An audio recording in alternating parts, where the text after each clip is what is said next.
Hi guys, আমি মনীষা আর by profession advocate. তো সকাল সকাল ডাব খেয়ে বেরিয়ে পড়লাম লিভারকে একটু চমকে দিয়ে। দেন গিয়ে দেখলাম খুব বেশি কাজ ছিল না অফিসে, তাই একটু চলে গেলাম ব্যাংকে। নিজের টাকাটা ওড়াতে নয়, নিজের টাকা ফেলতে। হ্যাঁ, টাকা এখন সেভিংস করতে শিখে গেছি আমি। তাই ফালতুকে গিয়ে বসেছিলাম, একদম লাইন ছিল না, স্টিল গিয়ে বসেছিলাম ফালতুকা, কারণ অফিসে গেলে কাজ করতে হতো, এই আর কি। আর গিয়ে বসে বসে দেখলাম এই গোল্ডটা সোনারি গোল্ড। আচ্ছা, এটা কি সেই টুইং টুইং আওয়াজটা হয়, মানে ভাঙতে চাইলে আর কি।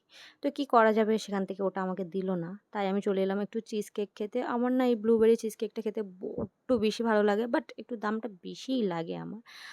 তারপর আমি একটুখানি চিকেন স্যান্ডউইচ খেয়ে নিয়েছিলাম। হ্যাঁ, আগে মানুষ স্যান্ডউইচ খায়, দেন খায় কেক। বাট কি করা যাবে, আমার ব্রেনটা একটু উল্টো চলে। তাই বন্ধু যখন খাওয়াচ্ছে তাই ভেবে নিলাম একটা কোল্ড কফি খাওয়া যায়। কোল্ড কফি না, ওটা ছিল কিছু একটা shake. I don't remember that. But কিছু একটা শেক ছিল, বেশ ভালো লেগেছিল খেতে। এটা ছিল ডোই অ্যাজ ইউ লাইক, যেটা আমাদের গিরিশ পার্কেও খুলে গেছে। বাট আমি এটা খেয়েছিলাম অন্য জায়গা থেকে। টেস্ট করে দেখছি কোনটা বেশি ভালো। খেয়ে দেখলাম খুব ভালো ছিল, কিন্তু বোতলটা যদি দিয়ে দিত আমাকে তাহলে আরও বেশি ভালো লাগতো। ওদেরকে বললাম একটু দিয়ে দিতে, বাট ওরা দিল না। আর ভাবছিলাম এই বাসে আমি কবে ঘুরতে যাব?